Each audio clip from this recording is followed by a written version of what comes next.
Oh my goodness, Brandon. So much is at stake.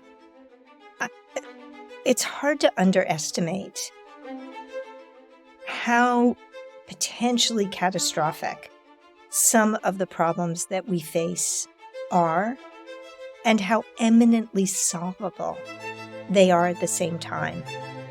Today, you're going to get a masterclass in solving problems, from the close and personal to the large and global, using solutionary thinking.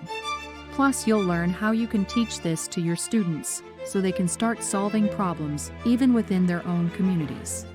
Here's our expert guest, Zoe Weil, co-founder and president of the Institute for Humane Education and pioneer in the comprehensive Humane Education movement, to explain why you will want to learn this skill. I mean, there's no way to escape the knowledge, and particularly the upsetting knowledge, because that's what we see in our news feeds, our social media. We see the bad stuff more than the good stuff. So much good stuff is happening. So much progress is being made. And in order to stay on that trajectory of really solving problems and solving conflicts, we need to be able to think in these solutionary ways. You know, Margaret Mead once said, there's no doubt that a small group of committed citizens can change the world. Indeed, it is the only thing that ever has. So we know that probably not everybody is going to desire to be a solutionary. With that said, everybody should learn how to be a solutionary, because solutionary thinking and a solutionary mindset is useful in our personal lives. It's useful in our families. It's useful in our neighborhoods and communities and schools. So whether or not somebody wants to tackle some huge global problem like climate change, they don't need to want to tackle that problem to learn how to be a solutionary, and for being a solutionary to be really powerful in their lives. Today, Brandon Stover, founder of Plato University, will lead us through Zoe's solutionary framework. But first, what is a solutionary? So a solutionary is somebody who can identify unsustainable, unjust, and inhumane systems and then solve them in ways that do the most good and the least harm for everyone. And by everyone, I mean all people, I mean other species and the environment. So embedded in what it means to be a solutionary is this ethical foundation of doing the most good and the least harm. So solutionary is not synonymous with problem solver. So somebody hearing this word could say, that's a made-up word. Why do we need a new word for something that's essentially a problem solver?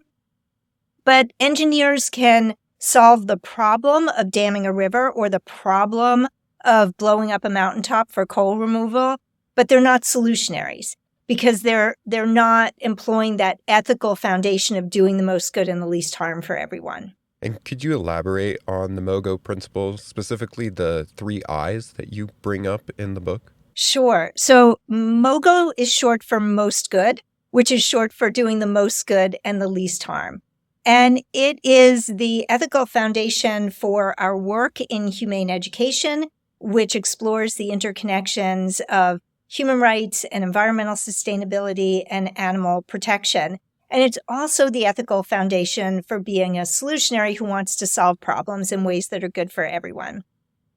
So in order to really embrace and use this principle, we need to know about the effects of our personal choices and our solutions on others. And in a globalized world in which everything we eat and buy and wear and the energy we use comes to us through a very intricate and complex global system, we need to be able to understand what really will do the most good and the least harm.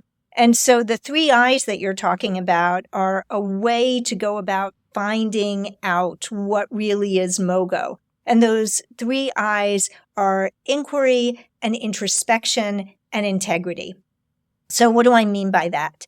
So when we bring our inquiry, it means that we are going to actually investigate and research the impacts of any choice or any solution. So, let's say that I'm thirsty and I grab some bottled water. Well, that bottled water might be coming in plastic. And where was it bottled? And how was it transported? What is the footprint, the carbon footprint of having that bottled water as opposed to just filling up a reusable water bottle in the tap?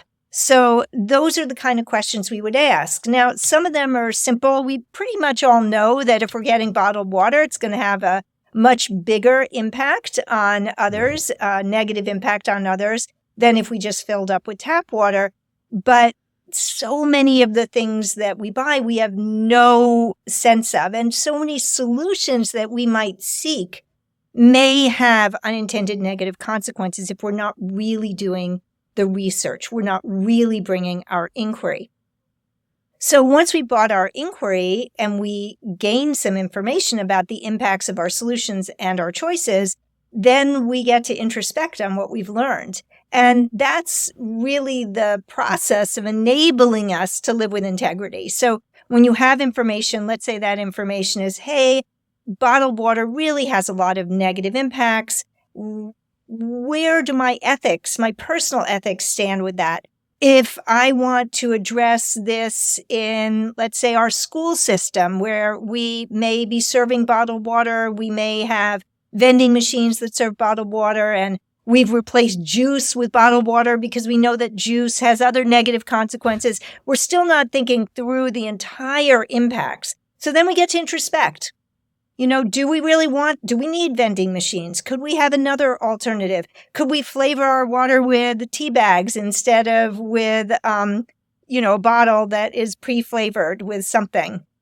And then when we brought our introspection, we have the opportunity to live with more integrity, and we have the opportunity to create solutions that are more deeply aligned with the values of doing the most good and least harm. Integrity just means that we're walking our talk. It's as simple as that. And personally, striving to live with integrity means that, at least from the standpoint of other people who we might want to influence, they're going to think, oh, well, this is not somebody who's living hypocritically. They really are trying to walk their talk. Maybe I'll listen to them. Living with integrity in terms of one's personal choices has an impact on the greater whole, but it's not going to change systems by itself. That's why we need to be solutionaries who transform the systems themselves. At the same time, if we don't walk our talk, if we don't live with integrity, we're missing an opportunity to have an impact, and we're missing the greater opportunity to influence others.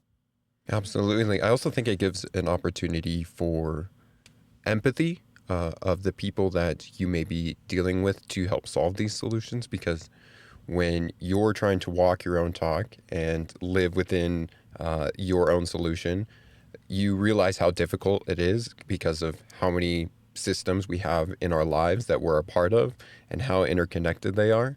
And so when you go to try and solve this at a larger scale, maybe your family or your community or something larger, you realize this is pretty hard as I address the people that, I'm going to need help from to solve this.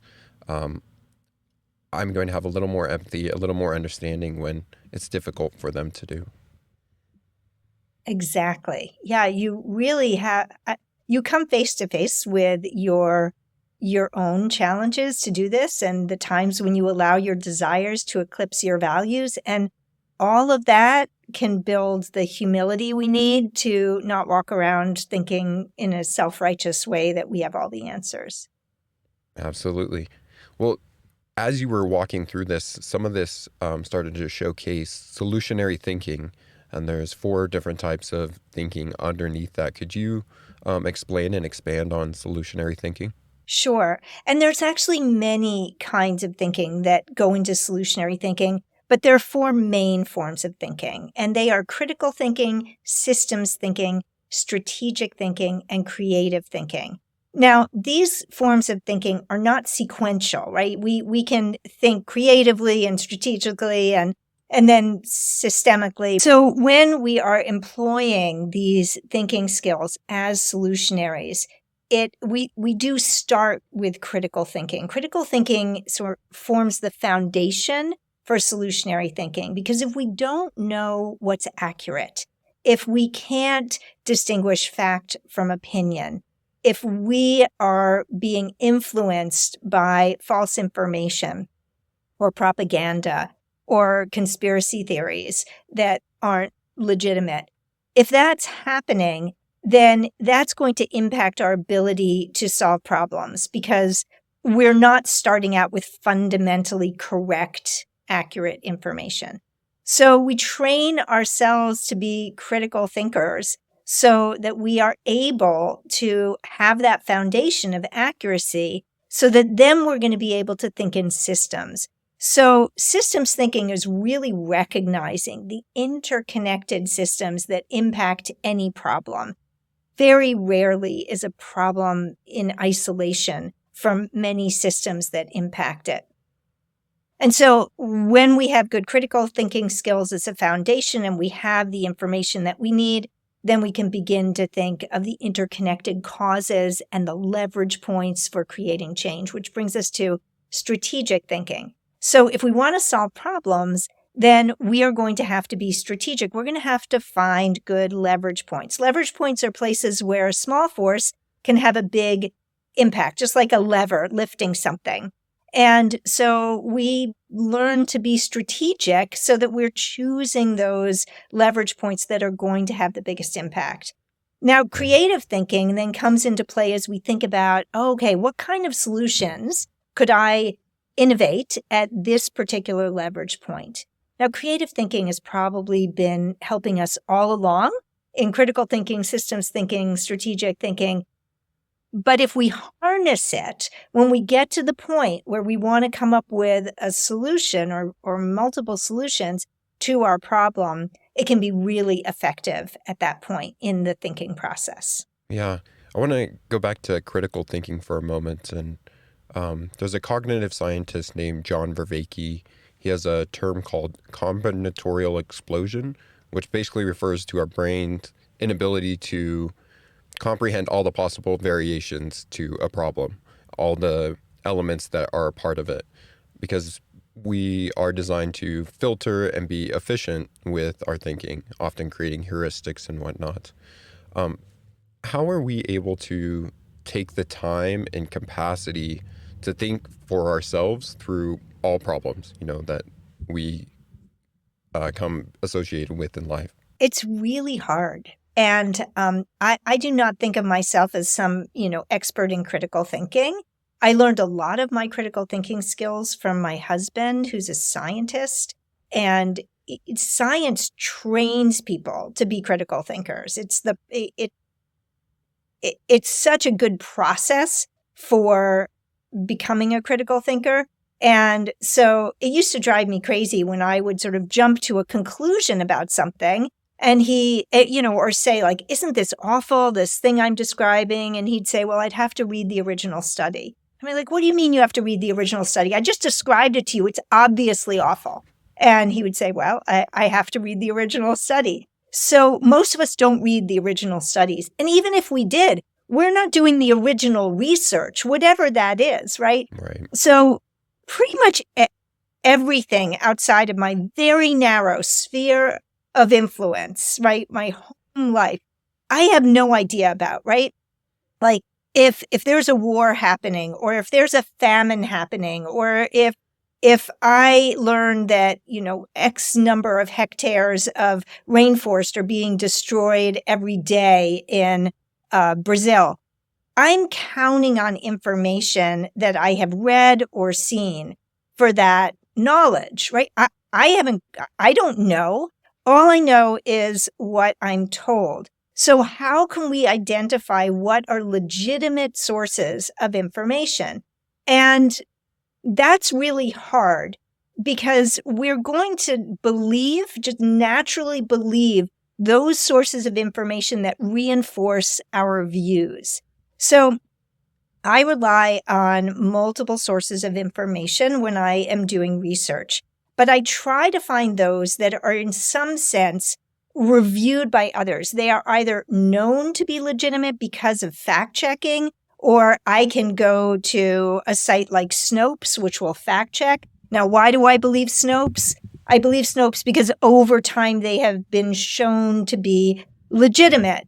Now, somebody could argue and say, I don't believe Snopes. So the challenge that we have to give ourselves is to just keep going down these rabbit holes to determine what is the most likely source of credible information.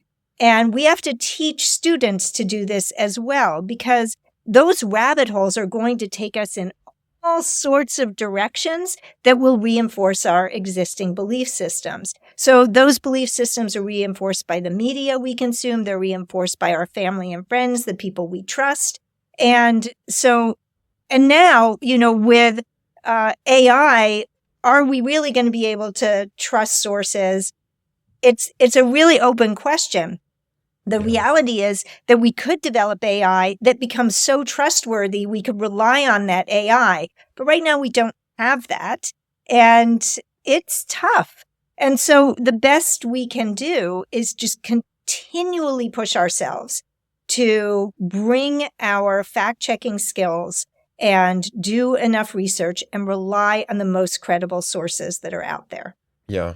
I think it also goes back to the integrity piece. So what are your values? What problems are most important to you?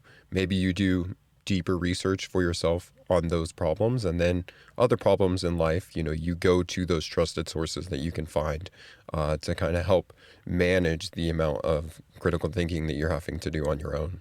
Yes, and you're going to have to go to those credible sources around the problems that you care about too, right? Because then it's even easier to be, if you really care about an issue and you are steered towards certain perspectives around that issue, you may avoid some of those more credible resources because you don't want to know those, because you're so committed to this issue. And so that can become a problem too. Absolutely true, yes. Touching on strategic thinking and thinking about leverage points, you've used maybe in this book and one of your past books examples around doing activism and, say, handing out pamphlets for a certain issue, maybe farms that have chickens in there and how they're treated. Could you give us a little bit of an example of looking at different leverage points and how much good that they'll be able to do? Sure. Well, so I think that it can be really challenging when we have fire in the belly to address an issue and there's already a certain zeitgeist around how do we address this issue. So, activism is, traditionally something that might include protesting, it might include attending rallies, it might include leafleting. Those are some of or civil disobedience. Those are some of the different activities that are often associated with activism. It's really important to ask ourselves, is my activism really solutionary? Meaning, is it going to address the root and systemic causes of this problem and solve it in ways that do the most good and the least harm for everyone? And sometimes the traditional forms of activism can be incredibly important aspects of creating change. You think about the Civil Rights March and how that galvanized so many people. And the Civil Rights Act was passed within a year of that march. And it was because that march set the stage for lots of people to do lots of other behind the scenes work and to sort of galvanize this movement, which then impacted our politicians and legislators who then passed this law. So when I wanted to create change, I learned there are certain ways you go about doing this. And one of them is leafleting. And there I was on a street corner and I had my leaflets and I was handing them out. And, most people didn't take them. Some people, took them and then dropped them, 50 feet away, just littering with my leaflet, which was distressing. And, occasionally somebody would say, get a life. And this was not, to me, a really good use of my skills and my best ways to create change. It was what I thought I needed to do. But what solutionaries ask themselves are 3 questions. First, what are the issues that I care about solving? What are the problems I care about solving? The next question is, what am I good at? And then the third question is, what do I love to do?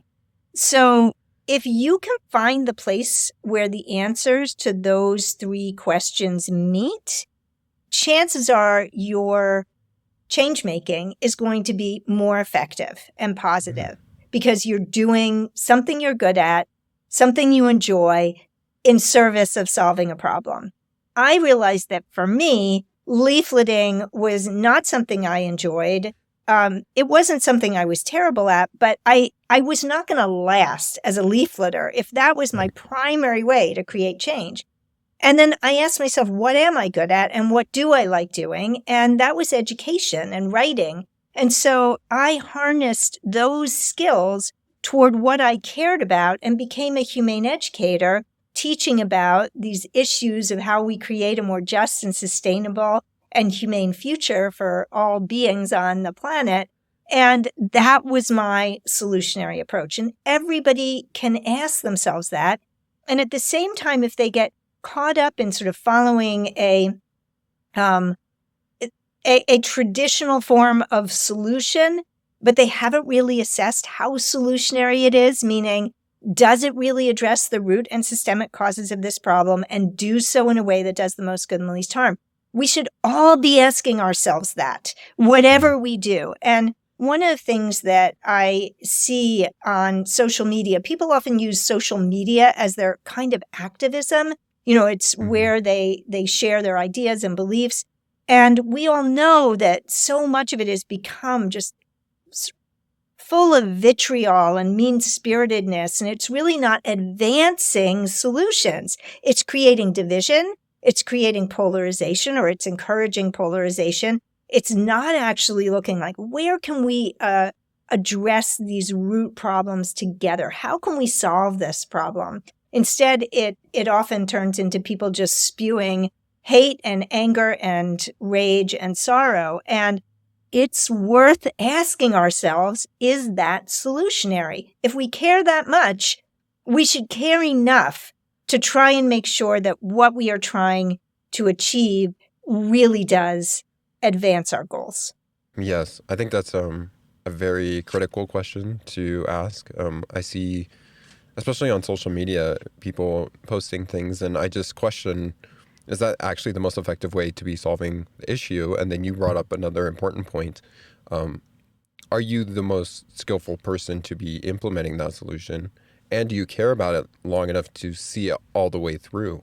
I think having that internal motivation is a key component to actually be able to stick with it long enough for it to come to fruition. If you're obviously passionate about education and you've been doing this for many years and you've been able to see some of your solutions come to fruition, but if you're just stuck with leafleting, it probably wouldn't have lasted long, and you may have reached a point of despair and not wanted to continue doing it. And I would just add that it's so important that we teach young people this, right? I mean, Gen Z is the generation we're constantly told it's the generation that cares. It's the activist generation, the generation wanting to create change. And have we prepared Gen Z to be the best change makers they can be? And that's what we need to do in schools. We need to make sure that young people have these solutionary skills so they're going to be effective at solving the problems that we face in our world and in our communities. Yeah, which leads us excellent to my next question of why would anyone want to become a solutionary or, more so, shoulder the burden of tackling some of these global challenges? Not everybody does, right? Not everybody wants to even be aware of the challenges that we face. And that's been true forever, right? Humans are humans. Some people are, Margaret Mead once said, there's no doubt that a small group of committed citizens can change the world. Indeed, it is the only thing that ever has. So we know that probably not everybody is going to desire to be a solutionary. With that said, everybody should learn how to be a solutionary, because solutionary thinking and a solutionary mindset is useful in our our personal lives. It's useful in our families. It's useful in our neighborhoods and communities and schools. So whether or not somebody wants to tackle some huge global problem like climate change, they don't need to want to tackle that problem to learn how to be a solutionary and for being a solutionary to be really powerful in their lives.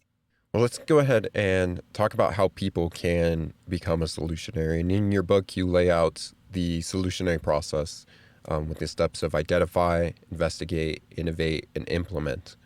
I'd like to dive a little bit into each of those and give our listeners some tools to be able to do each of those steps. So let's start from the beginning. And how do we actually identify an issue?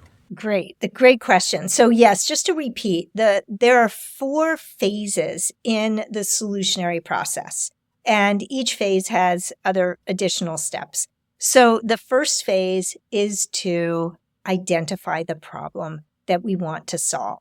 So you just asked me about, maybe not everybody wants to be a solutionary and solve global problems, but identifying a problem can be identifying a local manifestation of that global problem. So you could be really worried about climate change, and you could identify a local problem that you can actually solve. Most of us, virtually all of us, are not in a position to truly affect climate change, right? But we are in a position to look at something local in our own homes, like what is our own impact on climate change in our own homes? What is our impact in our schools or in our community? So we can look and identify a local manifestation of a big problem. Or we can just identify literally a problem that affects us. So in that first phase, we do want to learn, let's say we do care about something as big as climate change. We do want to learn about climate change so that we are able to identify a specific problem that we have the capacity to impact in some way. And so that process of identification is a process of reading and learning and researching and talking to others to gain enough knowledge that we can create a problem statement. And a problem statement is just a statement that synthesizes the problem we want to solve so that we're not all over the place. That we have our problem statement. This is what we are going to do. And it's really useful for teachers to have students craft problem statements that are feasible within their sphere of influence. So that's phase 1. Yeah, I think this is really important, looking at what your capacity is in your current life and what people and communities you are a part of, organizations that you're a part of. And if you have a even large global issue like climate change, how can you start affecting change where you are? And the reason I think that's important because you start to develop those skills. Like you could go through the entire solutionary process at a very small level. And once you start to gain confidence in your ability to make change, then you can start addressing it at larger capacities. Well, let's talk about how we can begin to investigate an issue. So this is where we really are employing our critical thinking skills. So in phase 2, we are doing research to understand the causes of this problem, to connect with stakeholders. And by stakeholders, I mean everyone and everything that is impacted by this problem and the systems that perpetuate it. And when I say everything, obviously we can't talk to trees and we can't talk to animals who might be impacted, but we can talk to those people who have been advocating for the environment or for other species, and we can learn from them. And when I also say everyone who is affected, I mean not only those who are affected negatively, but also the people who are benefiting from the problem and the systems that perpetuate it, because they're always beneficiaries. We wouldn't have these problems if somebody wasn't benefiting from these systems, right? So if we think about the ways that fossil fuels are impacting our climate and despoiling our environment, well, fossil fuels benefit all of us, right? They certainly benefit the oil companies and the politicians who are getting money from those oil companies and the investors in those oil companies. But I'm a beneficiary of fossil fuels too, right? I drive a car and it's a hybrid car. It uses fossil fuels. So we need to understand the benefits as well as the harms, because when we go about finding solutions, we're going to want to find those solutions that do the most good and least harm for everyone. And we're going to need beneficiaries on board so that we don't just have conflicts and those who have a lot more power and money are going to win and we won't be able to implement our solutions. But if we can collaborate, then maybe we can find these solutions that work for everybody or have the fewest unintended negative consequences. So this whole process, phase 2 of investigation, is doing this research and learning from stakeholders. And it's a really exciting process. I mean, learning is inherently interesting. So there are aspects of this part of the process that are going to be pretty upsetting, right? When we learn about the negative impacts of whatever problem, we're going to find out, if it's impacting us, we might find out, well, as we do more research, we're seeing even more impacts that are negative, and it can be painful. At the same time, as we talk to other people and we find out what has been done so far to solve this problem, what's worked, what hasn't worked, what have we learned from it, the whole process is so fascinating, and it prepares us for phase 3 when we're going to get into the process of actually solving the problem. So that's phase 2. And how do we effectively interact with stakeholders to really fully understand their position? That's a process of remaining open-minded and really trying to park our judgmentalness at the door at times. So sometimes, we talk to stakeholders who are suffering, and that can be very, very painful. And because we're hearing about the suffering that they're experiencing, or if they're talking on behalf of animals or the environment, we're hearing about others who are really suffering. That can be very painful. And then if we're talking to the beneficiaries who are, blithely saying this isn't a problem, it's all going to work out, whatever, and we know that they're maybe making money on the systems that are causing so much harm, we may feel really infuriated by it. But we need to, in both circumstances, remember why we're there. We're there to learn so that we can solve the problem. That's why we're there. And to the degree that we can listen, learn, ask more questions, get more information, we will have more knowledge to solve the problem. Excellent.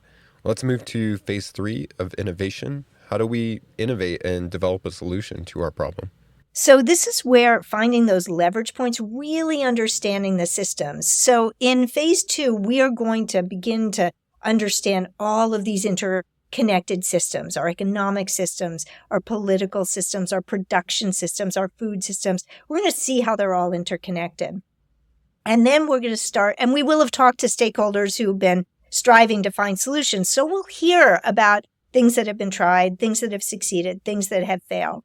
Now, sometimes we luck out as solutionaries and we talk to others and we find out this fantastic solution is being implemented in a certain place and we've just learned about it. And all we need to do is bring that solution into our context, whether it's our school or it's our community or it's our state. We have it at our disposal. We just need to figure out, okay, this is how they did it there. I'm going to just copy that and do it here in my context, which just spreads solutionary ideas. At other times, we are going to learn, we have not cracked this nut. We have not figured out how to solve this problem. We may have learned from stakeholders that they tried this and this and this, and it all failed. So then we're going to have to be more innovative and go, what could solve this problem? And this is a very creative process. And, creative thinking comes into play in phase 3 when we are innovating solutions. So we're looking for strategies, and then we're bringing our creativity to that so that we come up with solutions. And the goal is to come up with solutionary solutions. So what is a solutionary solution? A solutionary solution is one that addresses the root and or systemic causes of the problem and solves it in a way that does the most good and the least harm for everyone. And so that, again, is what distinguishes this from just problem solving, right? So you could solve a problem, okay, I'll give an example of the problem of hunger. So you may have people in your community who are living in poverty and who are hungry. How do we solve that problem? Well, typically, and this happens all over communities where there are food pantries, and it happens in schools when we have food drives. The way we go about doing this is we bring food to a certain place and it goes to a food pantry. It goes to people who are hungry. Now, that is not a solutionary solution. That is humanitarianism. And humanitarianism, make no mistake, is essential. It is worthy work. But it doesn't solve the underlying problem, which is that people are going to be hungry tomorrow, too. We haven't solved the problem of people living in poverty and people who are experiencing hunger. So how do we actually solve that underlying problem? Now, let's say another way we might look at this in terms of the humanitarian response is that people bring any number of foods to that food pantry. And many of those foods that they bring may be cruel to animals, incredibly environmentally destructive, and not particularly healthy. So let's say we want to solve the problem of humanitarian efforts actually causing harm in some other level. Well, we might want to influence humanitarian efforts to make them at least a little bit more solutionary in their implementation, even as we're trying to deal with the reality that we haven't looked at how do we solve this problem at its causal level. And that's obviously really hard. I mean, poverty and hunger are longstanding problems that we have not been able to solve fully in our society. Now, we have made strides, right? So when I was born, half of the world's population lived in extreme poverty. Now, about 10% of the world's population lives in extreme poverty. 10% of the world's population, we're talking about 800 million people. This is an extraordinarily big problem. So we have made incredible progress, and we still have an incredibly big problem to solve. But the fact that we've made progress should remind us that progress is possible. We actually can achieve these things. And we just have to be more and more solutionary about achieving it. As you develop your plan to solving a problem and you are thinking more about these leverage points and what will be most solutionary, I could see coming across a point where you're like, I don't have the resources or the skills or connections, people to actually implement this plan and solve it.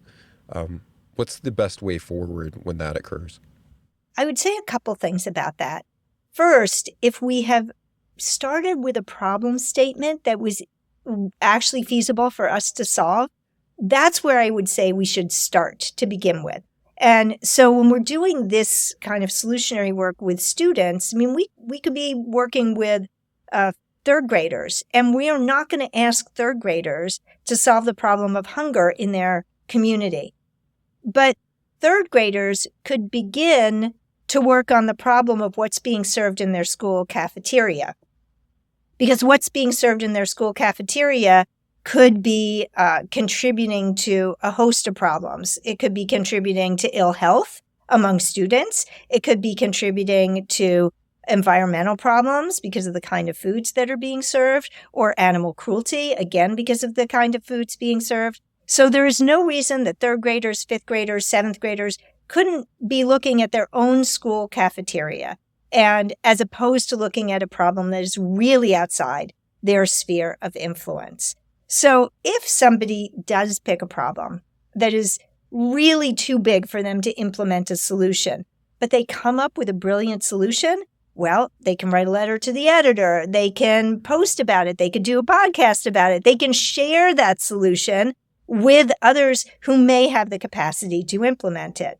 So the fact that we can't necessarily implement our own solution doesn't mean that we can't share it with the right people.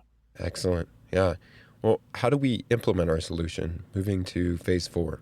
Right. So phase 4 is implement. And so this is a really important aspect of our work. So we want people to be able to implement their solution at least to some degree. And this includes students in classrooms. So you don't want to go through the entire process and then just stop before you have taken the steps to implement your solution, because you're going to learn a lot in that implementation process. First, you're going to actually have the opportunity to contribute, which is what you started out doing this work to achieve from the get-go.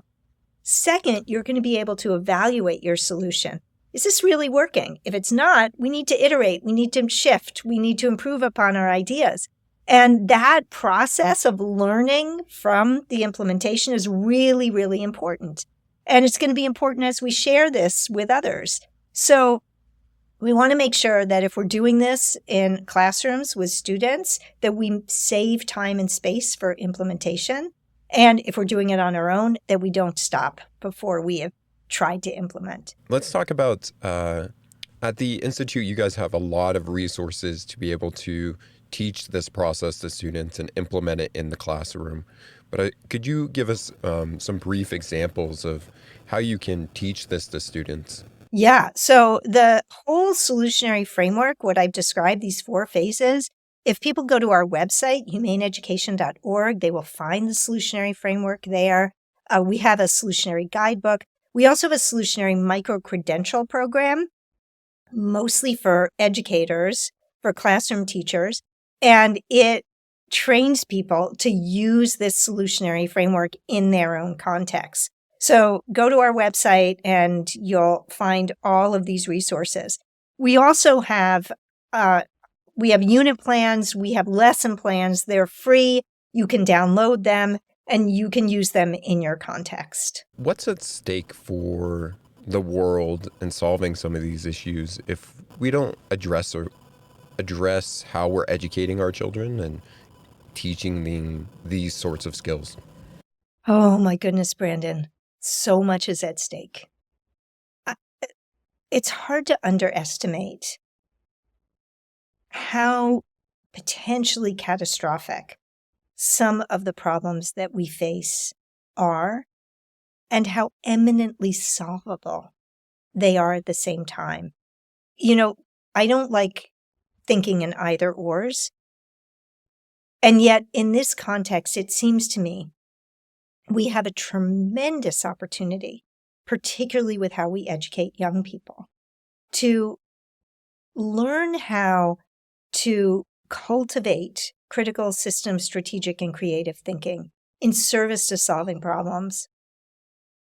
And that if we squander that opportunity, this will not only be terrible for our future, but it's really quite terrible for youth because they're aware. I mean, there's no way to escape the knowledge, and particularly the upsetting knowledge, because that's what we see in our news feeds, our social media. We see the bad stuff more than the good stuff. So much good stuff is happening. So much progress is being made. And in order to stay on that trajectory of really solving problems and solving conflicts, we need to be able to think in these solutionary ways. We need to have these skills. And particularly in an age of disinformation and misinformation, we must have the critical thinking skills in order to be able to address problems both effectively and collaboratively. And right now we're seeing polarization grow, division grow, conflict grow, and the solutionary process is a corrective to all of that. It's really the antidote to polarization. When we think about how we often look at issues and problems, they're presented to us in either or terms. Often we're encouraged to choose a side. Even in the debate format in schools, we are told to argue one side or the other of a fabricated either or scenario. And they're fabricated, right? That the world is not divided into this perspective on a problem and this perspective. There are so many other perspectives that fall between those poles and so much nuance.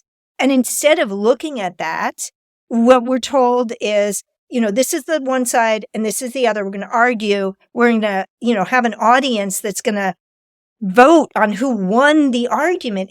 When you think about how it furthers polarization at a time when what we need most of all is to come together to identify the underlying problem in this either or scenario, and then to address that underlying problem. And right now I've been talking in sort of generalities. So I'm going to give you a specific example of when this really crystallized for me.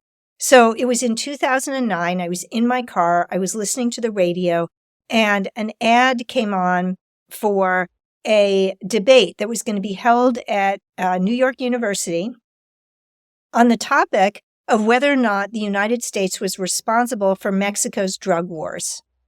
And I remember when I heard it, it seemed really weird to me that these very smart people, experts in their field, were going to come together and argue one side or the other of this fabricated statement. And meanwhile, the drug war was raging. Meanwhile, poverty and inequity was raging. Meanwhile, the issue of drug use and abuse was growing and was going to become ever worse.